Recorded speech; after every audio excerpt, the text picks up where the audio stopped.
Finally আজকে আমাদের সেই দিনটা চলে এসেছে। আজ আমরা বেরোচ্ছি অরুণাচল রাইডের উদ্দেশ্যে, তাই তো? একদম। সেদিনকে তোমাদের দেখিয়ে দিয়েছি খাট ভর্তি করে কি করে আমরা জিনিসপত্র নিয়েছিলাম। জিনিসপত্র সব গোছানো হয়ে গেছে। এখন বাজে রাত 9টা। আমরা বেরোচ্ছি, অনেকটাই দেরি হয়ে গেল জিনিসপত্র গুছিয়ে বেরোতে, কিন্তু কিছু করার নেই। চলো আর টাইম ওয়েস্ট করবো না, আমরা বেরোচ্ছি। রাস্তা দিয়ে যেতে যেতে তোমাদের বাকি আপডেটসগুলো দেবো। চলো, টাটা। ফাইনালি আমরা এখন পেট্রোল ভরিয়ে আমাদের জার্নি স্টার্ট করলাম। তো সময় এখন বাজে 10টা। তো আমাদের প্রথম টোল প্লাজা চলে এসছে, কাঁচরাপাড়া টোল প্লাজা। আমরা কাঁপা মোড়ে NH12 ধরবো, ঠিক আছে? এই টোল প্লাজাটা এখনও চালু হয়নি।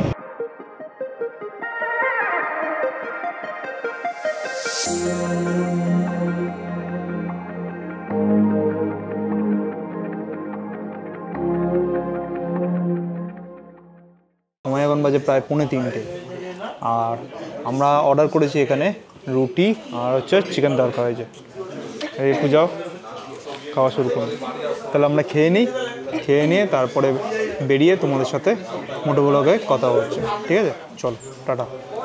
তো আমরা এখান থেকে ডিনারটা সেরে নিয়েছি। এটা পেটেন্ট জায়গা হয়ে গেছে আমাদের। আমরা শঙ্কর মিষ্টান্ন ভাণ্ডারে চা খাই আর পাপ্পুদা ধাবায় এসে ডিনার করি। যাই হোক, আজকে তো সেরকম বেশি কিছু খাবারে নেওয়া হয়নি। আমরা রুটি আর চিকেন তরকা নিয়েছিলাম। তো চটপট এখান থেকে খেয়ে আর 1 কাপ চা খেয়ে আমরা এবার বেরোচ্ছি। নেক্সট স্টপেজ আমাদের থাকবে পারদেশি ধাবা। অত ভোরবেলায় হয়তো পারদেশি ধাবাতে কিছু পাবো না, বাট ওই সময় 1 কাপ চা খেয়ে আমরা বেরিয়ে আসবো। তো দেখা যায় যদি ওখানে কিছু অ্যাভেলেবেল না থাকে তো আশেপাশের অন্য কোনো দোকানে আমরা চলে যাব। পাপ্পুদা ধাবা তোমাদেরকে আগেও অনেকবার দেখিয়েছি, আবার একবার দেখিয়ে দিচ্ছি। ওরা পুজো উপলক্ষে অনেক রকম নতুন নতুন ডেকোরেশন করেছে আর করছে, এখনও কমপ্লিট হয়নি। চলো দেখে নিই একবার। এই দেখো, পুজো উপলক্ষে ওরা এরকম একটা ডেকোরেশন করছে, মানে এখনও কলকা আঁকছে, এখনও কমপ্লিট হয়নি পুরোটা। আর এইখানে একটা খুব সুন্দর মায়ের লাইটিং দিয়েছে। শুভ শারদিয়া। এখন বাজে অলমোস্ট 4টে।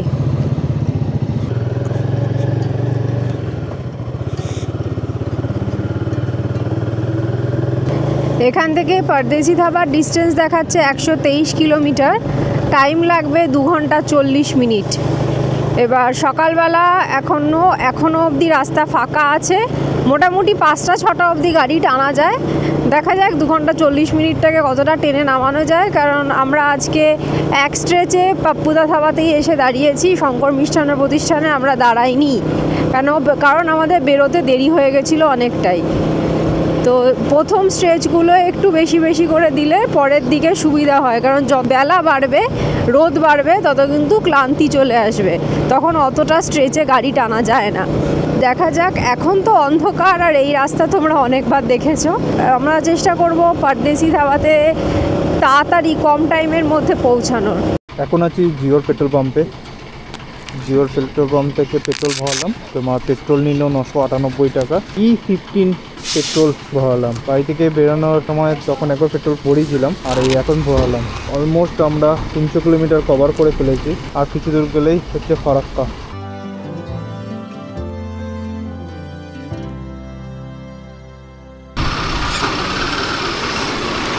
এখন 5টা 15 বাজে। দেখো ফারাক্কায় জ্যাম, দেখো মারাত্মক রকমের জ্যাম।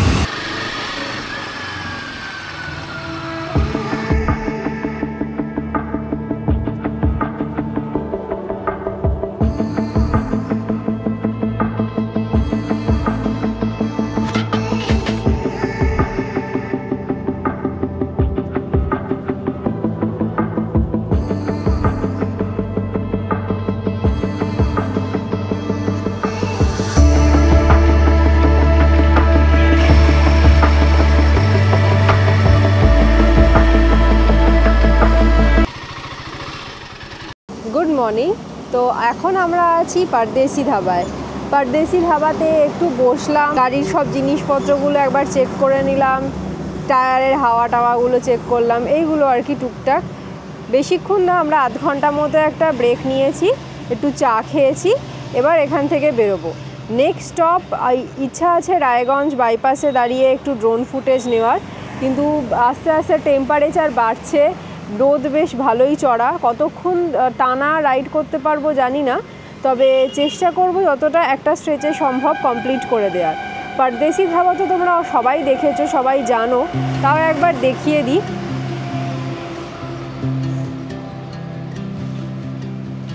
এটা হচ্ছে আমাদের সকালে পারদেশি ধাবার লুক। আমার এদের এই যে চিলড্রেন পার্ক যেটা, এইটা স্পেশালি খুব ভাল লাগে। এখানে একটা শপও আছে, এই চিপস টিপস পাওয়া যায় আর কি। আমরা যতবারই এসেছি সকালের দিকটা সবটা বন্ধই থাকে। এখানে একটা পার্ক আছে, একটা দোলনা আছে। এখন বাজে 7টা, আমরা এবার বেরোবো পারদেশি ধাবা থেকে। আমাদের নেক্সট স্টপ থাকবে রায়গঞ্জ বাইপাস। চলো তাহলে রাস্তায় যেতে যেতে আবার কথা হবে। তারা রাস্তায় যেতে যেতে এই ভিউটা দেখে এই ক্যামেরাটা একটু অন করলাম, ভাবলাম তোমাদেরকে দেখাই। অসাধারণ লাগছে। এই রাস্তাগুলো বরাবরই সুন্দর, নতুন করে হয়তো বলার কিছু নেই, কিন্তু এই যে শরতের আকাশ, ছেঁড়া ছেঁড়া মেঘ প্লাস সবুজ ঘেরা রাস্তা, কলকাতার ওই কাঠখোট্টা সৌন্দর্য থেকে বেরিয়ে যখনই তুমি এখানে আসবে তখনই মনটা ভালো হয়ে যায়। আমরাও এই যে এত কম টাইমের গ্যাপে হোক বা মাঝে মাঝে হয়তো একটু গ্যাপ পড়ে যায়, এদিকে ছুটে আসা বোধহয় এই প্রকৃতিরই টানে।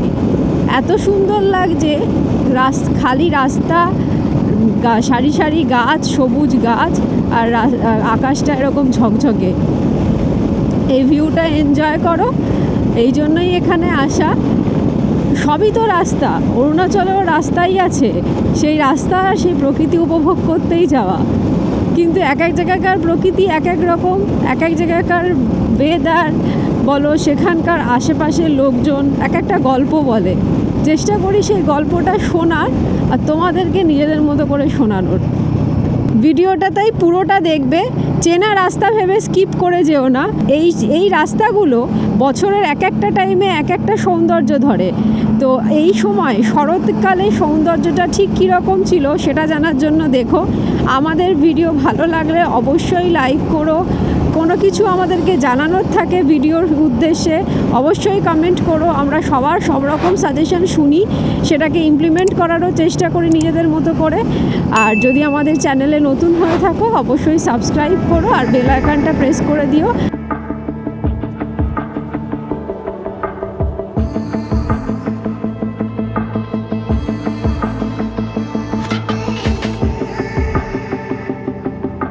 আর রোড কন্ডিশনের ব্যাপারে একটা জিনিস বলে দিই, যত দূর এসেছি শুধু ফারাক্কার কাছে একটু রাস্তা খারাপ পেয়েছি, আর প্লাস জ্যামে পড়েছিলাম প্রায় 45 মিনিট মতো, ওখানে অনেকটা আমাদের দেরি হয়ে গেছে।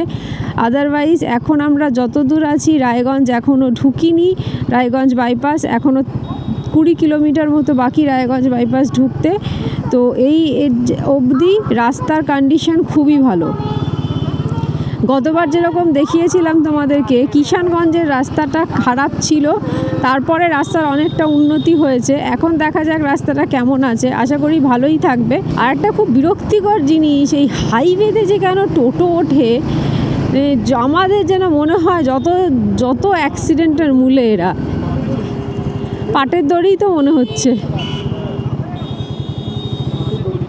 পাটের দড়ি। হ্যাঁ, এই দেখো কত রকম পাটের দড়ি। এখানে এই জিনিসটা বাবা, এত টোটো করে করে সব যাচ্ছে, বিক্রি হচ্ছে। ওটা মাঠ, ওই মাঠটাতে রয়েছে মনে হচ্ছে। ছাগল টাগল নিয়ে সব বাজার এবার বসবে, বাজার বসবে বলে এত ভিড়। এই জাস্ট ঢুকলাম রায়গঞ্জ বাইপাস, চারিদিকে সবুজ ধান ক্ষেত, আর তার মধ্যে এরকম বাইপাসের সুন্দর রাস্তা। এইসব রাস্তায় গাড়ি চালালে কোনো না যতই লম্বা রাইড হোক না কেন কোনো প্রবলেম হয় না, জানো তো। প্রবলেম হয় রাস্তা খারাপ হলে। যাই হোক, এই যে কাশফুল, এটাই মাঝে মাঝে মনে করিয়ে দিচ্ছে যেটা শরৎকাল, যে দুর্গা পুজো চলছে। আর এসে গেছে বলবো না, কারণ পুজো শুরু হয়ে গেছে, পুজো চলছে। অসাধারণ অসাধারণ। এই দৃশ্যগুলো দেখার জন্য এটা বছরে 4-5 বার করে আমরা আসি, একই জিনিস দেখি, একই জায়গা দিয়ে যাই, একই রাস্তা দিয়ে যাই, তাও কোনো সময় মনে হয় না যে কেন যাচ্ছি এখান থেকে। টুঙ্গি দিঘি 27 কিলোমিটার, ডালখোলা কত ছিল? টুঙ্গি দিঘি 27 কিলোমিটার, ডালখোলা 50 কিলোমিটার। টুঙ্গি দিঘি দিয়ে তো আমাদের কাজ নেই, ডালখোলা 50 কিলোমিটার। আমাদের নেক্সট স্টপেজ হবে পূর্ণিয়া মোড়।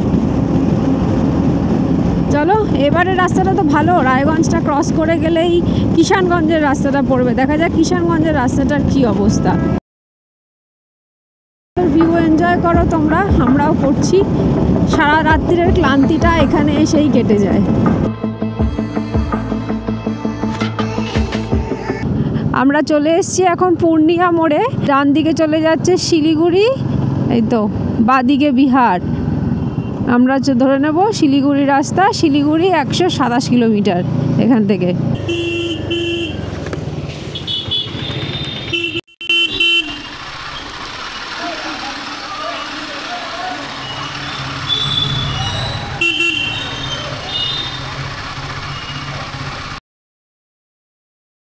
চা ব্রেক নিয়ে আবার রিজিউম করলাম। এখন বাজে হচ্ছে 9:30 মতো। নেক্সট ডেস্টিনেশন, নেক্সট যেখানে আমরা স্টপ দেব সেটা হচ্ছে ঘোষপুকুর মোড়। গুগল বলছে অলমোস্ট 2 ঘন্টা লাগবে। ঘোষপুকুর মোড় থেকে আমরা ডান দিক ঘুরবো জলদাপাড়ায় আমাদের হোমস্টেতে পৌঁছানোর জন্য। এখন আমরা কিষানগঞ্জের রাস্তাটা ধরেছি, এখন টেকনিক্যালি আছি বিহারের উপর দিয়ে যাচ্ছি, বুঝলে।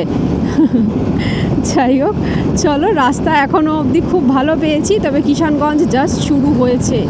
নেক্সট দেখা যাক রাস্তার।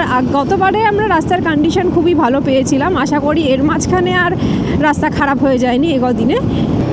পূর্ণিয়া মোড় থেকে আপ টু কিষানগঞ্জ রাস্তা যেরকম আগেরবার তোমাদের বলেছিলাম, তার আগের বার মানে আমরা যখন 2024-এ গেছিলাম শিলিগুড়ি, তখন যেরকম কন্ডিশন দেখেছিলাম তার থেকে আগের বারে রাস্তার কন্ডিশন অনেক বেটার ছিল। তো তখন যেটা ছিল এখনও সেরকমই আছে, রাস্তার কন্ডিশন ভালোই।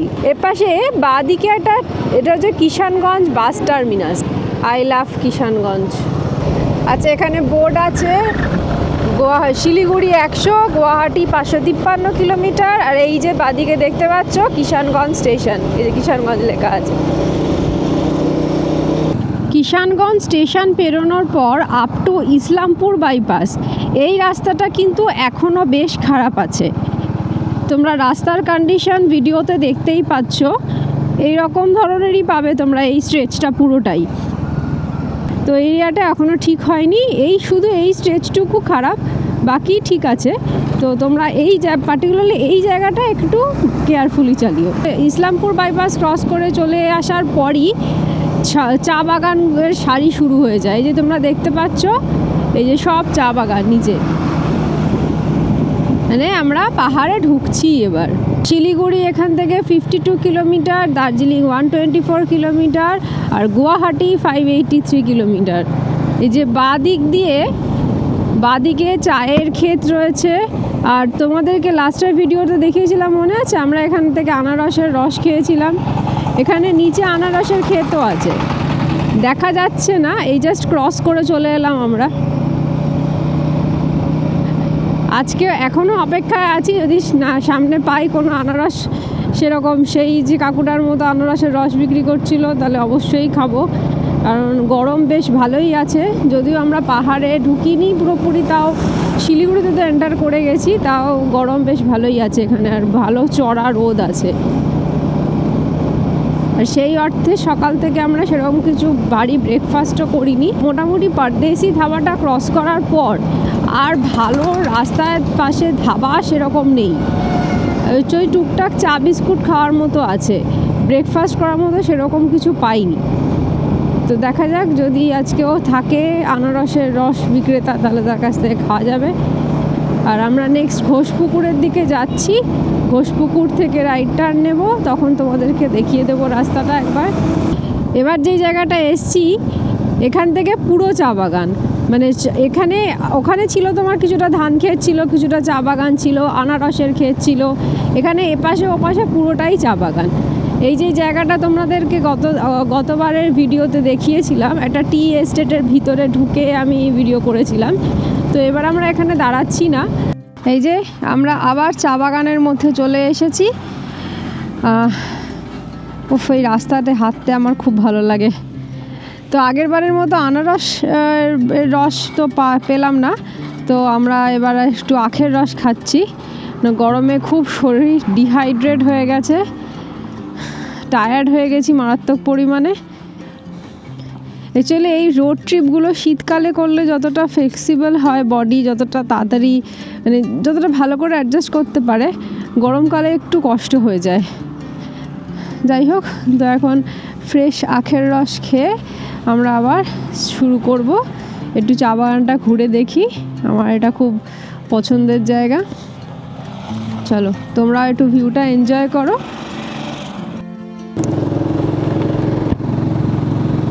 তো আমরা চলে এসেছি ঘোষপুকুর মোড়।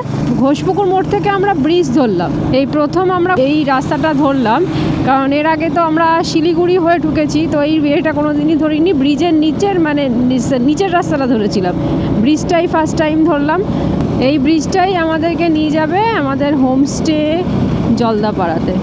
জলদাপাড়ায় আমাদের হোমস্টেটার নাম হচ্ছে বিনয় চাপা। বাকি ওখানকার রুমস কেমন, বাকি সমস্ত কিছু পরে বলবো আস্তে আস্তে। এই যে দেখো ট্রাকে করে আনারস যাচ্ছে, আজকে খেতে পারলাম না, দেখা যাক ফেরার দিনকে ট্রাই করতে হবে। আর চা বাগান তো আছেই, নিচে সারি সারি চা বাগান। এটা পুরো ঢুকলাম মহানন্দা ব্যারেজে, নিচে মহানন্দা নদী। জল তো শুকিয়েই রয়েছে প্রায়, কিন্তু ব্রিজের রাস্তা তো খুবই খারাপ দেখতে পাচ্ছি। মহানন্দা ব্যারেজের উপর দিয়ে যাচ্ছি, নিচে মহানন্দা নদী, কিন্তু ব্রিজের রাস্তা মারাত্মক খারাপ।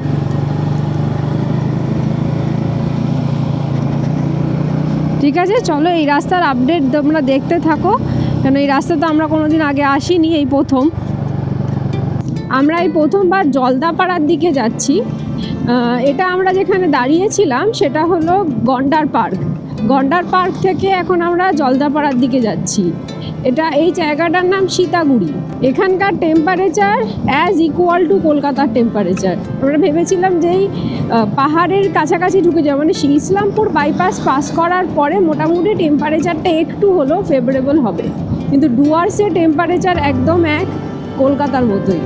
আর এখানকার রাস্তা ভালো। সীতাগুড়ি থেকে যেই জায়গার থেকে আমরা যাচ্ছি সেই জায়গাটার রাস্তা খুব ভালো। এখনও আমাদের হোমস্টের ডিস্টেন্স দেখাচ্ছে প্রায় 2 ঘন্টা। এখন আমরা ক্রস করছি কাজলডোবা ব্রিজ। জায়গাটা খুবই সুন্দর। এইদিকে তো কোনোদিন আগে আসিনি, এই প্রথম আসলাম। ব্রিজটাও খুব সুন্দর, মানে ওয়েদারটা দারুণ। চলে এসে কুচবিহার, আর এটা চলে এসছে তোমার ভুটান, আর আমরা চলে যাবো হচ্ছে তোমার গুয়াহাটি। তো অবশেষে আমরা জলদাপাড়া এসে পৌঁছেছি। ওয়েলকাম টু জলদাপাড়ার বোট থেকে আমরা ঢুকলাম। আমাদের হোমস্টেটার নাম হচ্ছে বিনয় চাপা হোমস্টে। তো এখনও আমাদের ডিস্টেন্স দেখাচ্ছে অলমোস্ট 3-4 মিনিট মতো, মানে এইখানেই আছে ধারে কাছে কোথাও। তো বিনয় চাপা হোটেলে এসে আমরা একটু ফ্রেশ হয়ে এখন দুপুরের লাঞ্চ করছি। হইতে পারে কটা বাজে, এখন 4টে বেজে গেছে। তো লাঞ্চে কী কী নিয়েছি দেখো একটু। এই যে আমি নিয়েছি এগ থালি, পূজা নিয়েছে এগ থালি। তো খুব খিদে পেয়ে গেছে, এতটা জার্নি করে এসেছি, প্রায় 670 কিলোমিটার আমরা গাড়ি চালিয়ে চলে এসেছি। ঠিক আছে, চলো লাঞ্চটা করে নিই, পরে ফ্রি হয়ে তোমাদের সাথে কথা হবে।